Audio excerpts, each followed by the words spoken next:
Hello, everyone, and welcome to the Let's Talk Seahawks podcast. Joining us today is Josh and Mitch from the 12 Talk podcast. And as always, you have myself, Robert, as your host, and Adam, my co-host. Today, we'll be reviewing our Week 6 matchup in Cincinnati, which the Seahawks unfortunately lost 13-17. Well, guys, let's talk Seahawks. Thanks for having us on, Robert. So Mitch and I are from the 12 Talk podcast. We are a UK-based Seahawks podcast. We are for the fans, by the fans, with the fans is one of the things that we're all about, is about having 12s come on every single episode with us. So for you guys to have us on, because we've not even recorded our first episode yet, is brilliant. And I can assure people that are watching and listening, we do know what we're doing with podcasts. Mitch currently appears on another UK-based podcast, and I used to appear on it as well.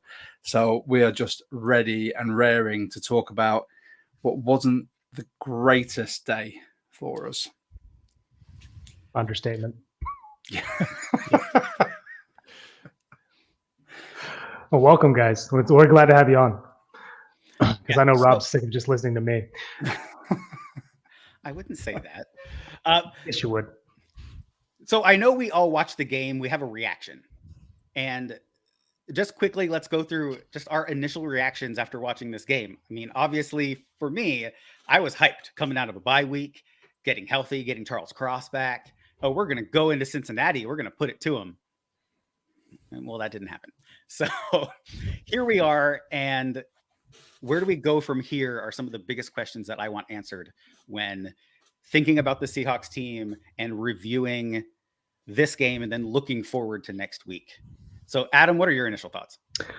Well, I know when we did our preview, when we talked a little bit about what the Seahawks have looked like going to the East Coast on early games and also what they've looked like coming out of the bye week in recent years. And it hasn't really been the best time for us coming out of the bye week. And I don't know if that's because we're spending too much time prepping for the opponent, not enough time fixing the issues that we've had going into the bye week or what the deal was.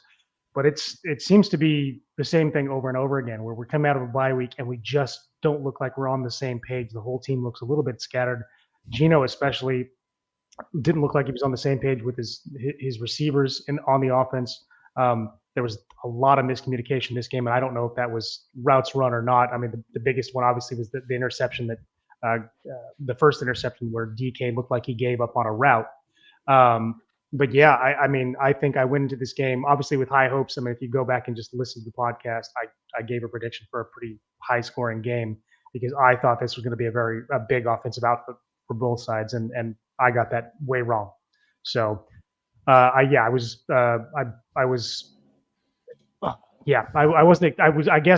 maybe it's just me because I didn't have a ton of faith coming out of the bye week because of our history with that, and I was proven right, even though I think I tried to sound a little bit more enthusiastic about it than I was. Just trying to will it into existence, don't you? Exactly. Well, I said that. That's exactly the phrase I said in the preview. I mean, I won't speak for Mitch, but I felt the exact same. I thought, based on the momentum we gained from those, the last three games before the bye, I thought, we should be able to come out of this and it should be a decent game. Our offense seemed to be starting to grow some legs. The defense looked fantastic against the Giants, and I thought we will push on from that. But that bye week, it doesn't matter where it is, if it's the start or the middle or towards the end of a season, we can't seem to get it together afterwards. And that was my only apprehension, knowing about this and knowing that the Bengals, even though Burrow's been banged up, have still got some fantastic weapons. I mean, we'll talk about them after, but I mean, Mitch, what were you thinking about this one? I think it's a game where both sides had a fantastic game defensively. I thought our unit defensively was unbelievable from about halfway through the second quarter onwards. Fantastic. The secondary, the linebacker core, the defensive line, superbly well drilled. I think we barely saw Joe Mixon, who was one of the league's finest running backs. Jamar Chase, apart from that first quarter, didn't really get a sniff. You look at that and we gave ourselves so many opportunities to get back on the field and score some points, and just didn't quite punch it in. And actually, when you look at Gino's completion numbers and yards gained in the game, it's actually one of his better games. It was 360 yards, I think. It's something like that. It was 300 plus yards, I think. I might be wrong. No, It's it's 323. There you go. 323. Yeah, so over 300 yards. That's actually quite a good game. The problem is, it seemed like the wheels fell off and we ran out of creativity in the red zone. And I think actually, as we get into the pod, we'll probably deep dive into that red zone offense efficiency. But I really feel like the defense gave us so many chances. They got the Bengals off the field and said, "Go on, Gino, go get us some points." and we know how that didn't, as much as we knocked on that door, it just didn't happen. So that was my take. I think the defense really teed us up and said, go on, go get that win, and we just couldn't quite finish our dinner on this occasion. Yeah, I'm right there with you. In fact, I pretty much have the exact same feelings on the defense out of this game. Going into every preview week, Ab and I sit down and we put together what we feel are our keys to success for that week. We do 5 of them. For this week, I threw a bonus one in because there was just so many topics to touch on. So we'd like to get your opinion as we review these to see, A, if you thought the team hit that mark, and B, just your thoughts on it, right? So our first key to success was hit the ground running. This was a 2-parter.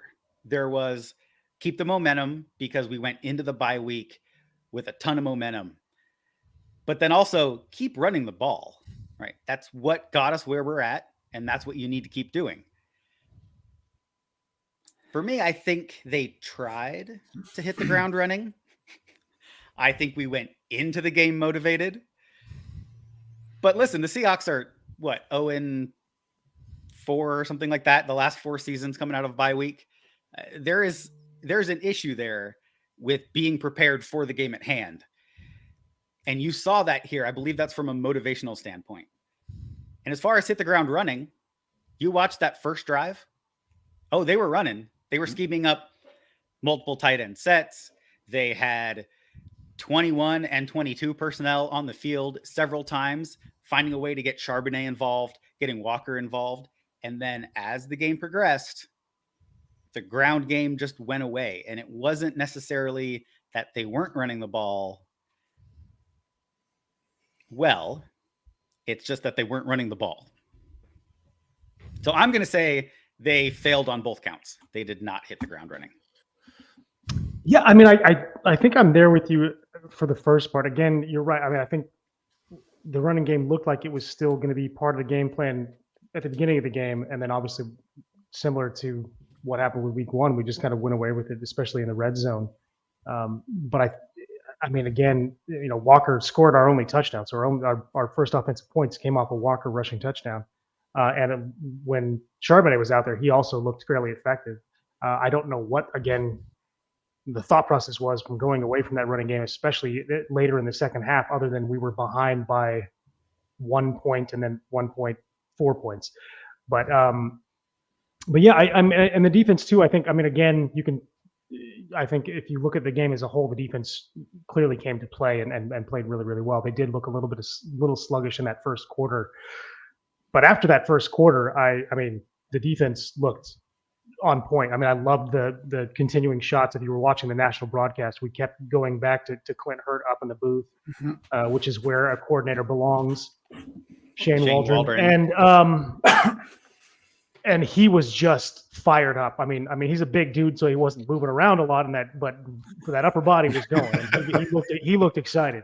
So, I mean, I know at least from his perspective, the defense had a great game, and the same for mine. So I'm going to give him, if this was a pass fail, it'd be a fail, but I'm going to give him 50% credit on this because I think the defense, as soon as they got loosened up and figured out what the Bengals wanted to do on offense, which they didn't change much either.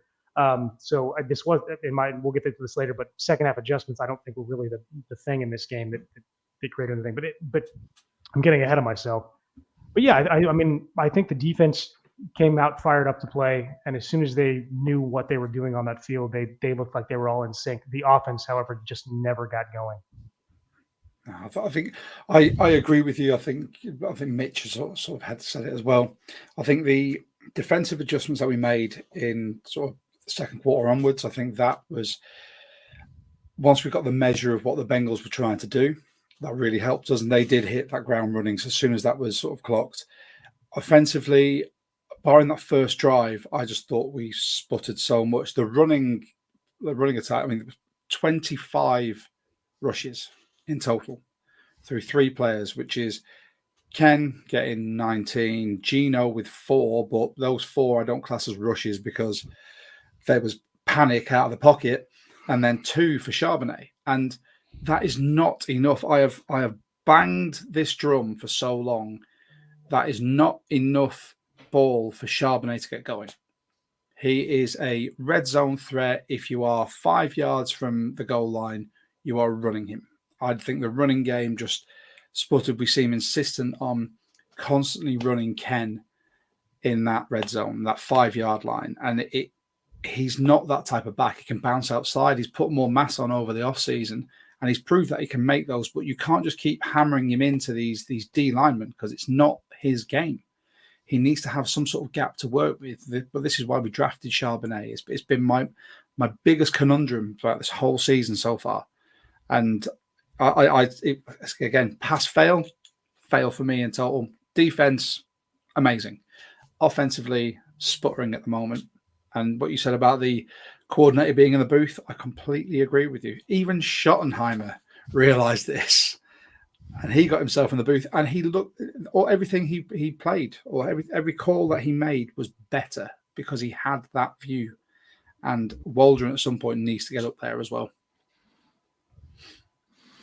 Yeah, for me, I think we didn't really establish the run game early enough. I mean, we knew the Bengals weren't well rated against stopping the defense, specifically against runs up the gut and power backs. So that an underutilization of Charbonnet is something that really sticks out to me, especially when we struggled in the red zone. I mean, how many visits to the red zone without any points do you need to see before you go, we should probably try Charbonnet here? It was screaming for it, and I was more than 3. The answer is more than 3. More than 3, apparently. Yeah, and I thought that as well. Like, if you look back across our first 4 or 5 games this season, there's been an ineptitude to hit the deep ball to Tyler and DK, and I think that stems massively from one, not establishing JSN properly in the slot. Because as soon as you do that, no one's playing too high safeties when you're moving the chains operating in the slot, and no one's operating too high safeties when you're running the ball for 150, 200 yards in a game. And those high safeties were exactly the reason that those open wide receivers that looked open on the TV footage actually weren't, because there were safeties closing in on those positions. So you look at how they defended against us with the 4-man rush, having the extra player in coverage or the extra man in the linebacking core to stop the run. They worked really well getting the pressure and had those extra men there. I really feel like the real way to combat that in the red zone and all the way through our offensive drives was to establish the slot and to establish the run. We just haven't done it effectively enough. And actually, to that point, there was a game, I think it was the Panthers, where Pete Carroll came out and the very first thing he said in his press conference was 30 runs, 20 throwing plays. That is our identity. That is how we look good. He said it. He said, that's exactly what I want to see. We haven't done it since. If you can say that we did the perfect plan and that's exactly us, and then never do it again, you need to believe your own preaching sometimes. I think if we'd have come in with that ethos, especially in the red zone, if we'd have seen first down and maybe third down in the red zone as running plays, I think we might have got an extra touchdown in there. It might have been the difference. That's my take on that. Yeah, those people who have listened to us for a while know that my perfect plan for the Seahawks is give me 55% pass, 45% running plays. Give me that ratio. And if the game opens up where you need to push the ball, okay, give me a 60-40. And most of our failings, I think, come from having our ratio mixed up. When you said it too, Rob, after the sorry, but not to, and I know we're going to run long because we always do it. It's my fault usually, but you actually just to throw it back to Rob, because I love pointing out when he's spot on. The Panthers game was, again, his perfect ratio. You said it. You broke down the numbers. You said, hey, this is exactly what it's supposed to be: 45 rushing, 55 passing, and we haven't seen it again. Yep. In a game where it probably would have worked better than in any of our games so far this year. Yeah. Oh, 100%. Certainly was the team to do it against. Mm-hmm. Yep. Well, speaking of that actually ties right into our second key to success, and that was control the zone. Once again, this is a multi-parter. Control the zone because the Bengals are, I want to say, 9th or 10th in highest blitz rate in the NFL. So they're going to send extra people, meaning they play these softer zones so they don't get beat over the top. So there's room to live underneath, which consequently is also the way that you attack a team that's blitz heavy, is you throw short crossers, things that can get you little chunks of yardage. I don't care if you can go out and get 20 yards in one play. If 5 or 6 plays you try to do that and you fail, give me 4 or 5 yards every single play and we're fine. So that was that first part. Control the zone offensively. And part of that was getting JSN involved. Personally, I think they did that a little bit better. They looked like they were scheming some things up specifically for him. Geno forced that pass in the second half to JSN in the red zone, which ended up being an interception. If you watch that, Colby Parkinson was wide open down the seam. Now, that may have been predetermined, just the way the play is designed. I don't have a copy of the Seahawks playbook, but watching the film and watching the all-22, there were better options. The second half of this key to success was defensively. In Seattle, we play these soft zones. And I say soft because that's sort of a negative word when it comes to defense. And I mean it in that context. The defense was playing soft earlier. It's the scheme. It's that Fangio soft zone scheme. And so that's how I mean it, is the Fangio soft system. Well, the Bengals run a very similar soft zone. So while offensively we needed to attack their soft zone, defensively, can we make up the difference and be able to utilize our scheme to not be taken advantage of for those same soft zones? And in that regard, I think the defense stepped up. Outside of their 2 scoring drives, I want to say the defense just shut them down. So I'm going to say yes for the defense, no on the offense again. So we'll give them the old Adams 50%. Yeah, and I don't really have a ton to add to that. I mean, again, we talked pregame during the preview podcast about exactly how we thought that was going to play out, and it was getting JSN going over the middle, and also utilizing a little bit more Will Dissly in that short passing game, and Noah Fant or just the tight ends in total. And as far as defense goes, we thought, okay, if we can get a full game out of Jamal Adams, it's going to really help us control that zone a lot better, because that's where he lives, is in that middle part of that field. And I think he did great. Look, he came out and looked really fired up this game. I was a little worried after his first couple hits, because again, he's not protecting himself the way that we'd really like him to. He throws his body around, but that's why you trade for Jamal Adams. That's what you love about his game. So there's not much I can do with that except for say, hey, you do you, man. But yeah, we never. I think again, yeah, we had a few more design plays going JSN's way, but it didn't look consistent, and we certainly weren't utilizing the middle of the field when we really needed to. Yeah, I completely agree with you. From an offensive standpoint, I pointed out on our Twitter page, whatever it's called now, about the it's Twitter. It's Twitter. It's always Twitter. I know. It's the final drive where we were in the red zone and we fluffed it again. There were 4 deep receivers in the end zone. Now you can see 10 yards of clean grass without a single defender anywhere near. Why are we not throwing something underneath to a tight end or a JSN and looking for the yak? Because that is where JSN lives. That is where Will Dissly excels, and Noah Fant as well. We brought on Noah Fant, who is a first-round pick, because he is an athletic tight end. You give him a ball in that short yardage and just let him go. We failed on that miserable time multiple times, and it's making me miserable. And it's one of my biggest frustration points, because I genuinely feel like we're a team that is equipped for that area of the field, and we just underutilize it.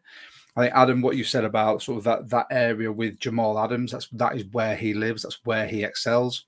I've said for years in other podcasts that all I want is a secondary, basically from linebackers backwards, that make people afraid to run anywhere near them. I think we've got it now in our cornerbacks, in whether that be Brown, Witherspoon, Woolen. People don't want to run near them. Woolen, not so much. He's more for the interceptions. Our safeties are on their day, lights out. People don't want to run at Jamal. I think Diggs has improved his tackling, which has always been a bugbear of mine. I think Julian Love is now starting to realize his role. But I think defensively, we're fine. I think it's just the offense that we just need to clear up, and we need to realize where the spaces are rather than just trying to go for the 20-yard throws downfield. Yeah, I think the biggest issue I had with the game is, especially that last drive, is we didn't need to get a touchdown. We needed to get a first. We had 2 yards. It was 8 yards. We could have gotten a first down and been in the red zone. We didn't have to go for the end zone on every single play, and yet we did. Yeah, we're awful at yak. That's our biggest thing. We try and throw a bomb and just allow our wide receivers to catch it, and then that's it, rather than allow them to catch it in stride and then make those yards after the catch. Yeah, and on the subject of yards after catch as well, I think if you start to incorporate that well, it requires an adjustment from the defense that we just didn't force either. We're a team that doesn't utilize yards after catch. We're just not known for it. We're always between 32nd and somewhere like 28th for that each season. It's not something teams will discuss in meetings or plan for, I'm sure. So establishing that in a game will give a new problem to fix on the fly. And we didn't ask those questions, and also with players like Charbonnet in the red zone, they were horribly underutilized. With an interesting stat on JSN, as we're talking sort of extensively here about JSN's usage and misusage, a little stat that I discovered was that per snap he's actually our most targeted player.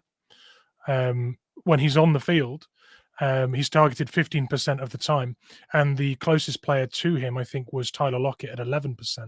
So essentially, when they're not playing 11, when they're not playing 12 or 13 personnel with extra tight ends to help the tackles, and they put JSN on the field, there seems to be an ethos of let's get the ball to him. And if you look to 2 of Geno's interceptions this year, they've been trying to force the ball to JSN. So I think at the moment there's a bit of an identity crisis on our offense, where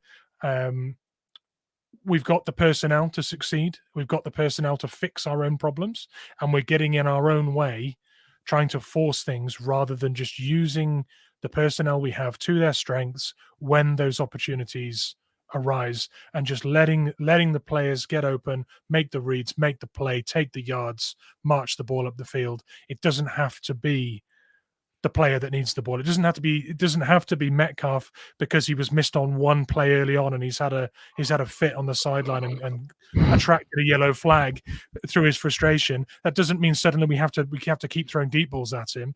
Just take the plays that offer themselves up and keep marching the ball. We need to stop forcing the ball to players like JSN. It will just happen in time. That's my take. Oh, preaching to the choir right here. All right. So our third key to success was don't chase. And yes, the pun was intended. We don't let Chase beat us. If there's going to be a wide receiver that's going to damage the team, make it be T. Higgins coming off that injury. And then on the second side of that, you do that to make that team one-dimensional. and you're not going to be out there chasing numbers, right? So that's sort of the whole part of this. I think we did a great job keeping Chase in check. I think he had 65 yards. Most of those came in those early drives when the Bengals were really clicking before our defense settled in. When Witherspoon was on him, he had 1 reception for 5 or 6 yards. And when Trey Brown was responsible for Chase, he had 3 targets, I believe, for 0 receptions. So our guys were out there doing what they needed to do. I say we did limit Chase. We tried to get their offense to be one-dimensional. And if our offense could have put up points, I'd be fine allowing 17 points to any team in this league. So I'm going to give them a big old pass. They did not go out there and let Chase beat us. Yeah, I'm right there with you. I mean, we knew that he was going to be the key to shutting down this offense. I mean, you know, they said it themselves after their win against Arizona. They think that the key to this offense is getting Jamar Chase and Joe Burrow on the same page. As soon as they start going, the rest of the offense plays behind them and makes things happen. I mean, you know, when you know that the deep threat's working, they're not going to be able to put 9 guys in the box to stop Joe Mixon, and that's where he works. He's good at getting those 5 and 6 yard carries and pounding that ball up, keeping the offense on rhythm. And also, yeah, I mean, the idea was that I still don't think that this is an offense that's built to come from behind. I mean, yes, if it's a 1-point game like this one or a 1-score game like this one was, I think we're always going to have a chance because the defense can kind of keep us in that position. But this is not a lighted up the scoreboard kind of offense, despite what you might think looking at some of the earlier games this season. Yes, can we put up 30 points a game? Yeah, we've seen that we can do that against some bad secondaries and against teams that aren't going to be on the field very long on offense, giving us more and more chances for our offense to go out there and score. But that's not what this team is built to do. We should be getting a lead and allowing, especially with this 3-4 scheme that's built to get after the quarterback and make them have to throw quickly so that we can, again, play those softer zones and not have to spend a ton of time in coverage and allow that secondary to come up and make plays. Which they did. I mean, that Trey Brown again, big play Trey comes in and makes another interception for us. Yeah, I mean, I guess this is another 50-50 for me. Yeah, we didn't allow Jamar Chase to beat us, but we didn't get a lead and allow them to be one-dimensional and focus just on that passing game. We let them eat up the clock when they were ahead of us and were unable to put up points ourselves. So yeah, again. Yes, we did part of this, but we didn't do the second half. And the second half is get points up on the board and allow the defense to do what this defense does. I agree. I am going to sit completely on the fence with a 50-50 like Adam. Just call me Switzerland. I'm completely impartial here. But I think the way we shut down Jamar Chase, I think, was fantastic. And it was a testament to how this defense has evolved. This secondary, especially when Trey Brown's coming in and getting an interception like that against him, which was, when you watch it, it was a beautifully crafted interception as well. Who's with him stride for stride, turned his head at the perfect point, and I'm pretty sure he turns it as he sees Chase's shoulders just flinch a little bit, so he knows that's his cue, and he took it brilliantly. The fact that we held Chase without a touchdown, we allowed Tyler Boyd to get a touchdown, but that's because he's a serviceable wide receiver 3. And when you're looking after the other wide receivers, you kind of they get lost in the shuffle. I was absolutely fine with the way we handled the wide receiving core. I mean, was it 185 total yards, wasn't it, in receiving?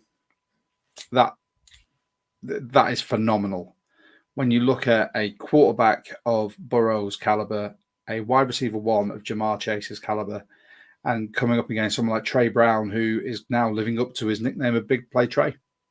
I think you hit the nail on the head with we're not built to chase a lead. We proved that. I think that was mainly by play calling, though, because we had opportunities to maybe get some field goals just to keep the clock running and keep it ticking over and then allow our defense to do what they've been doing all game. Because you've got to think that 2 trips to the red zone where we chose not to go for the field goal, if we'd got them and allowed our defense then to turn the ball over without conceding points, this would be a win.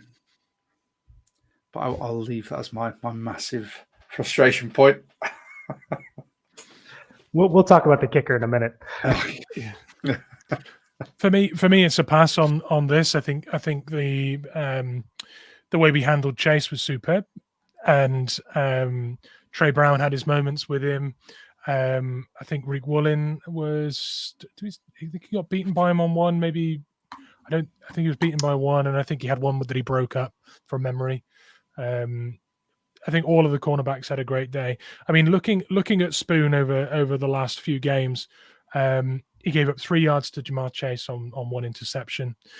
Amon-Ra St. Brown, 1 reception for 8 yards. And Thielen, who's been an exceptional receiver in the league and continues to be very good at with the Panthers, 15 yards. I mean, that's exceptional. I mean, it's an average of about nine yards a game against 3 premium wide receivers he's come against. He played a big part in shutting down Jamar Chase.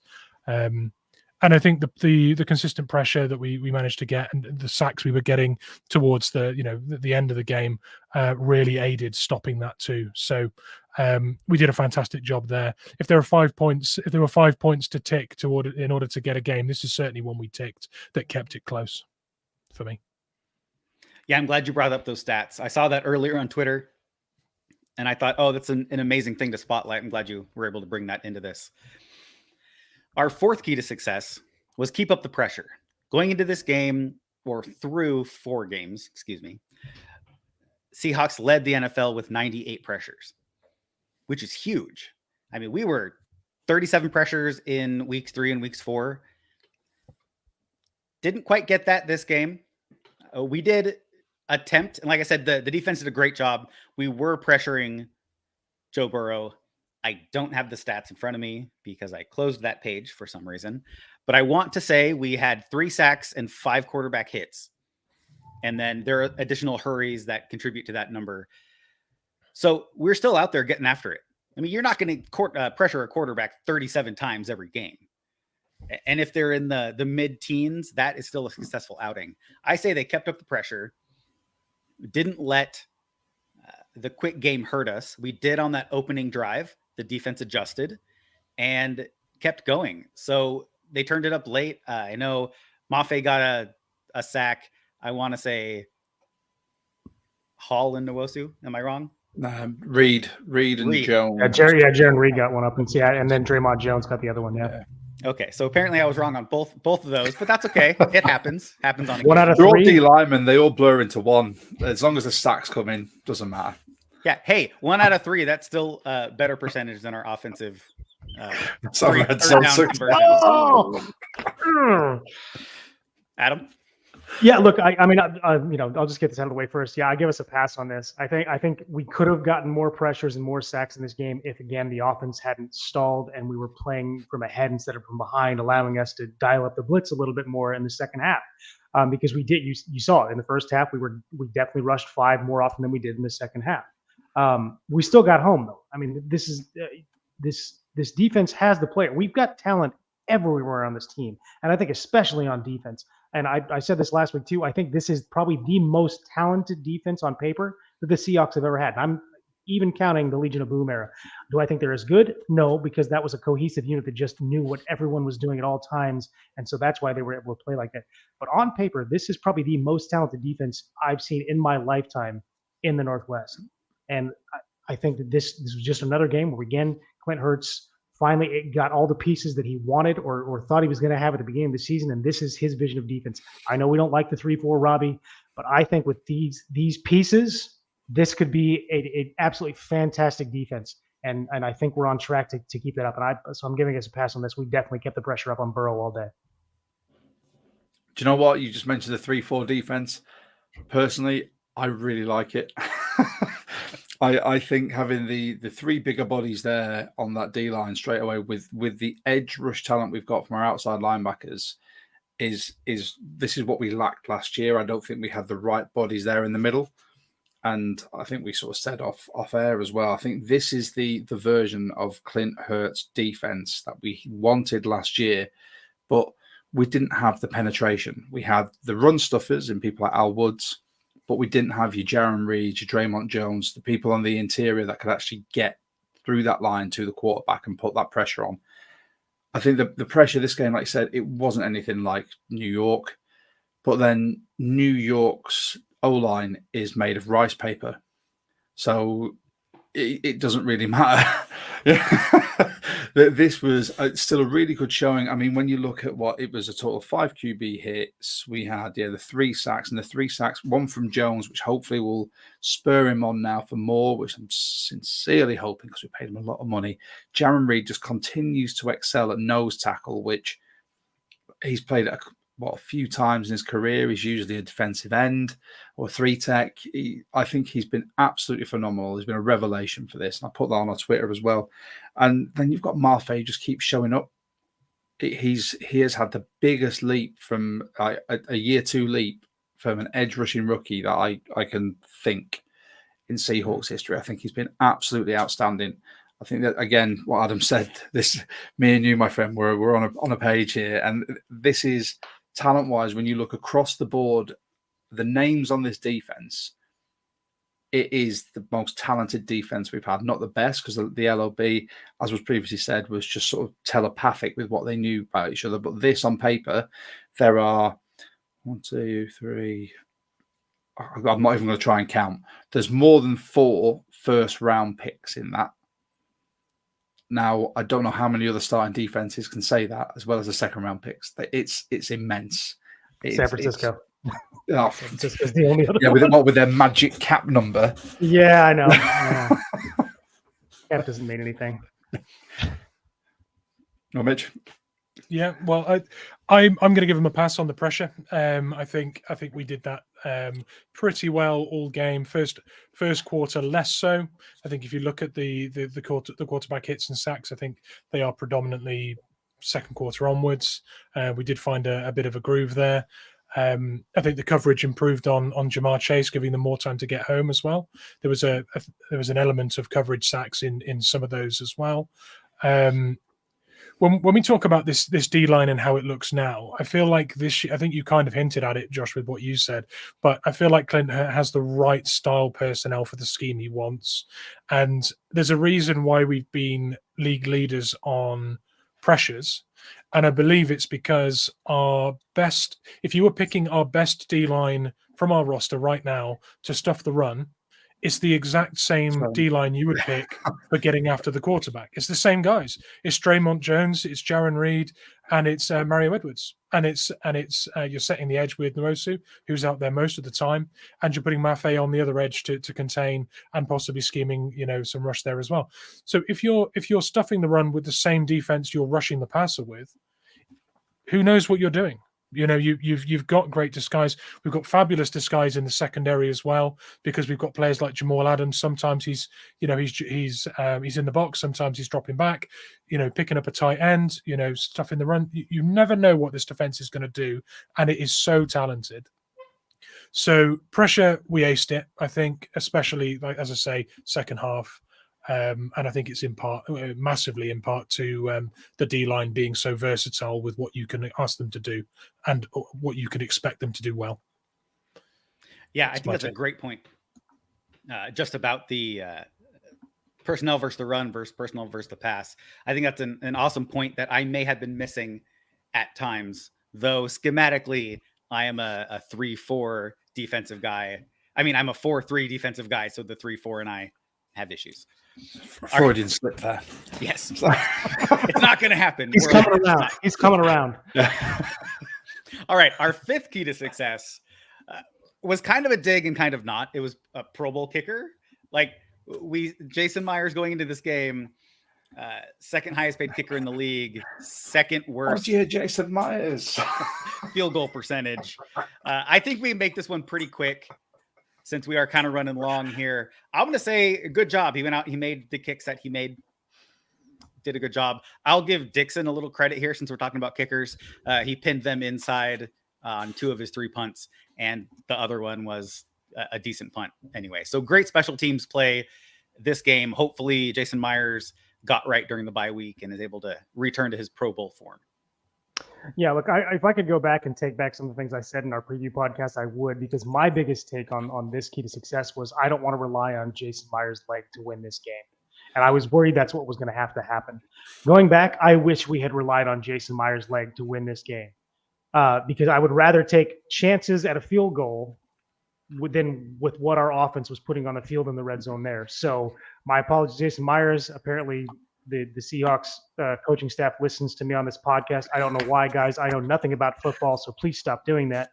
But yeah, I mean, I think Jason Myers has heard it for 5 years now, the narrative that he doesn't play well in an odd year season.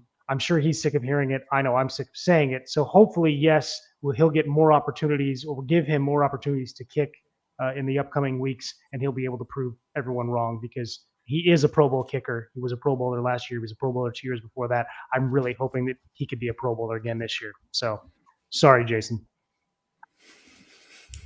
Well, I mean, he's kicking it. Was it 73%, 11 from 15 so far this season, which in the grand scheme of things isn't bad. When it gets to the end of the season, if he carries on that trajectory and he's still kicking at 73%, you'd take it, providing that we weren't chasing games.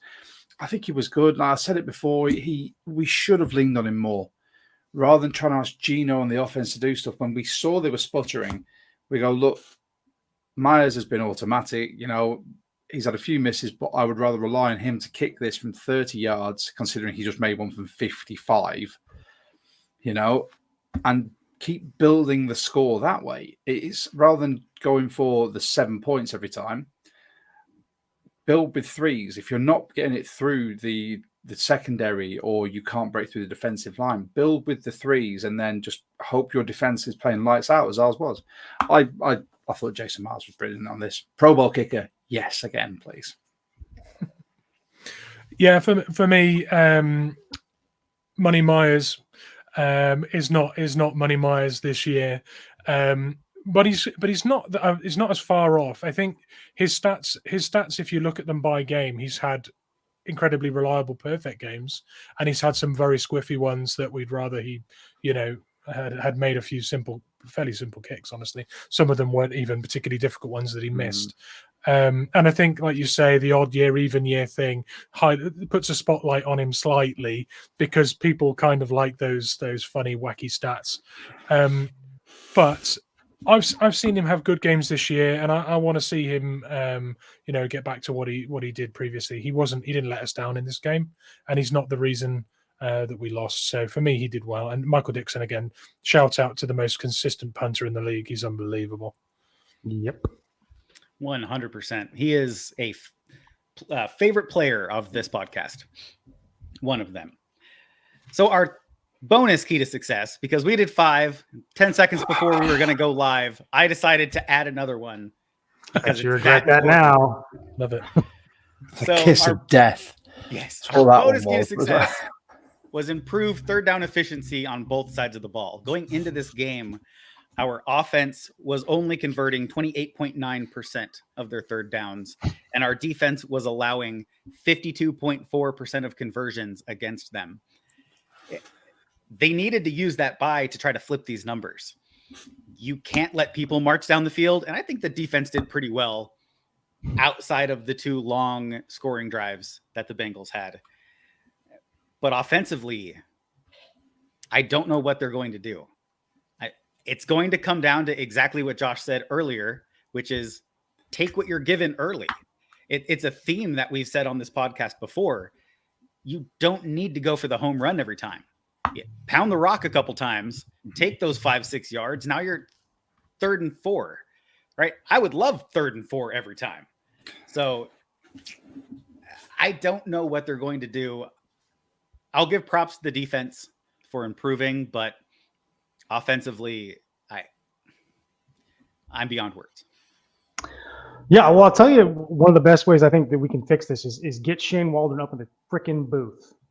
Just get up there, man. Give yourself a good view of the field so you can see everything that's going on. Look, as a fan, I know that the best seats in the house, the ones where you get to see, you're up on the sideline, you get to see the entire field. I mean, yeah, end zone seats can be fun because you'll have a player come up sometimes, cool.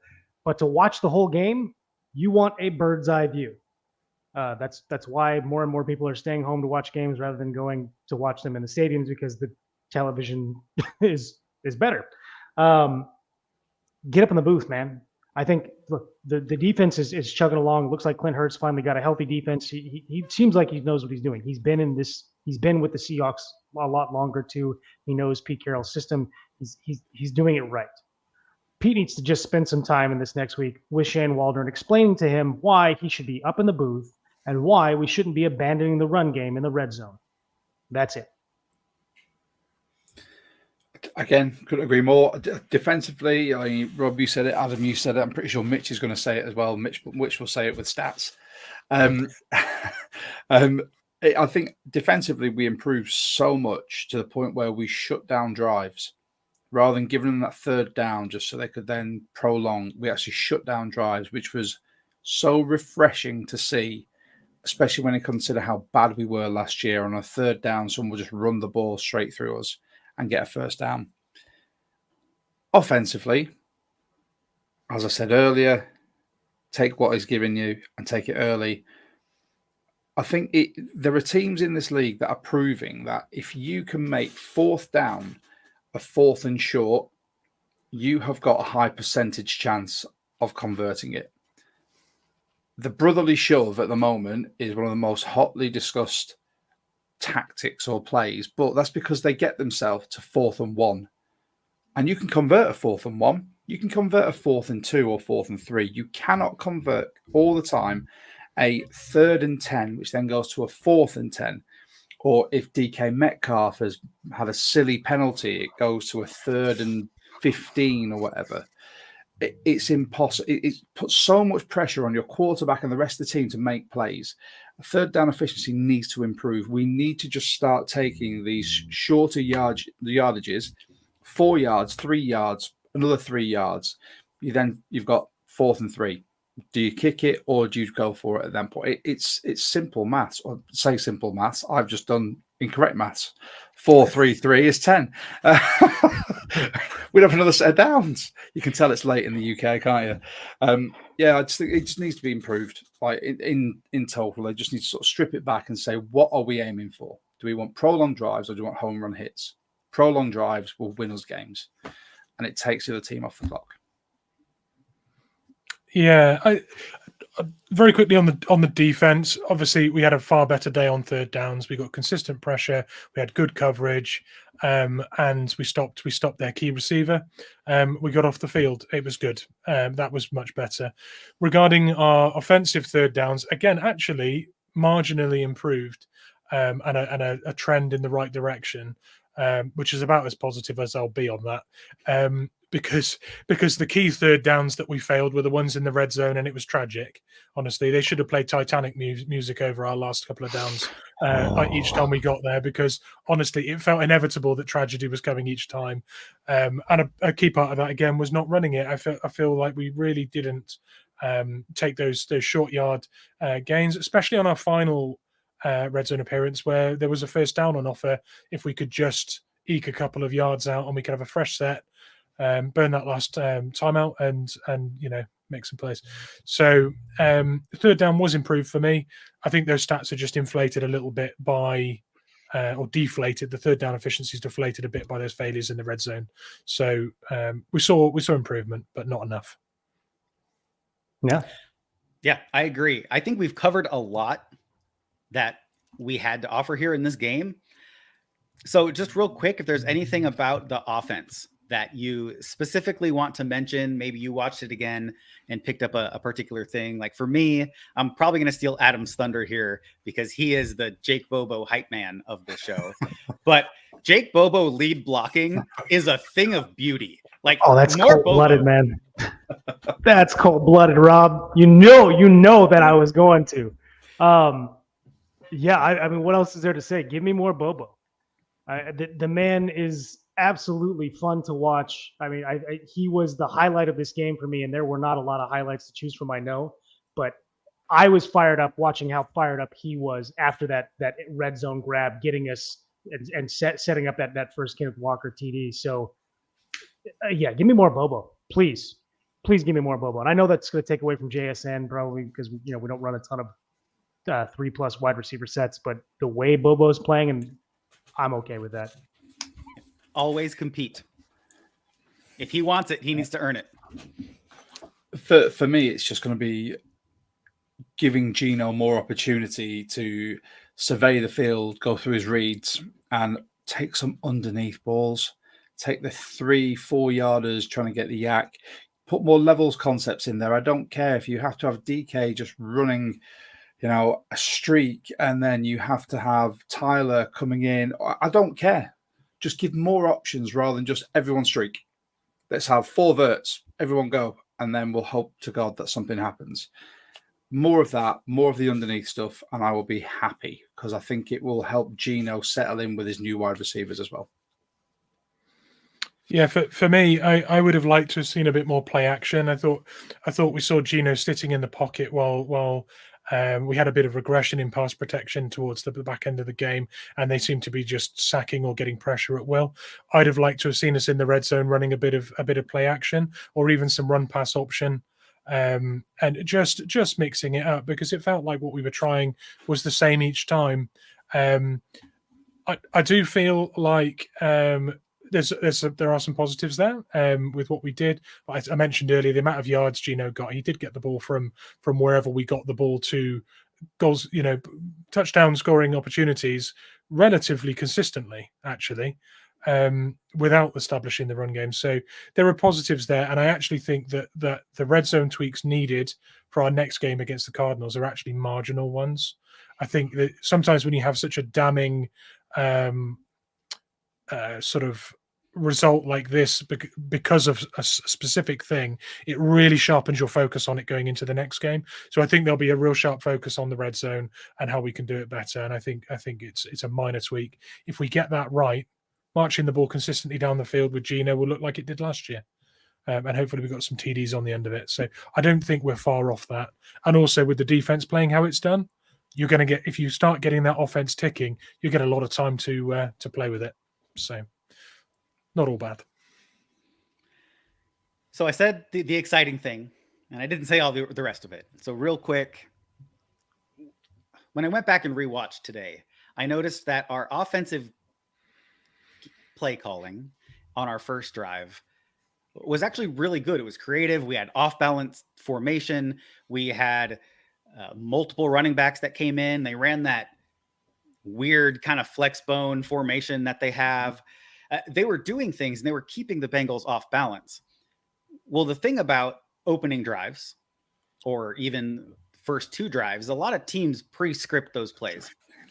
And so what I noticed is Shane Waldron in the scripted plays that he had time to sit down with the coaching staff and figure out what they were going to do. Well, the game plan for those plays was pretty good. But the negative that I've had against Shane Waldron basically since we started this podcast is that when he gets behind, he panics a little bit on the play sheet. And so we see that a lot. I affectionately have referred to Shane Waldron as the Madden kid in the past. And that's because when he gets flustered, when the Seahawks get behind, he turns into that 13-year-old with a Madden controller. And right like Josh said, 4 verticals. Yep. So I don't know what they need to do, but they definitely need to find some way to get consistency in play calling. Yeah, we've already said what they need to do. They need to get him up in the booth. Get up in the booth. Get up in the booth. Get up in the booth. Honestly, I swear to you. And the thing that kills me is Pete actually said this. I think it was week 2 of the preseason that Shane was going to be up in the booth. Go back. I'm going to have to find the clip and send it to everybody so they can see it. He said that they've talked about it and Shane's going to be up in the booth. He said it in a press conference. Shane's going to be up in the booth. Hasn't happened yet. Why? Why hasn't it happened yet? I honestly do think it'll be a night and day switch. I really do. I think as soon as Shane gets up there and realizes, oh my God, I can see the entire field. I really do feel like the light's going to turn on in his head and he's going to realize that this is where he should have been all along and the play calling is going to change. Because not only do you get to see more of the field, you have all of your guys right there with you. Guys can be like, hey, look at this. Look what we saw on this. I mean, like, it's all right there. Like, look at how well the defense is now doing. And Clint Hurts up in the booth. Please, Shane, get up in the freaking booth.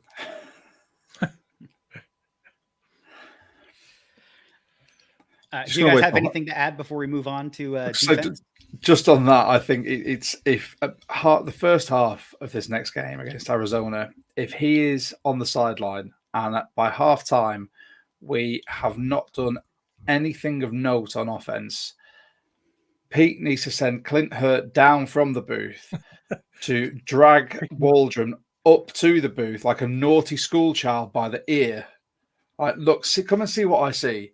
And do it that way. Like you said, like Adam said, something has to give. I'm a huge fan of it, having coached on the sort of sidelines in rugby and various other sports.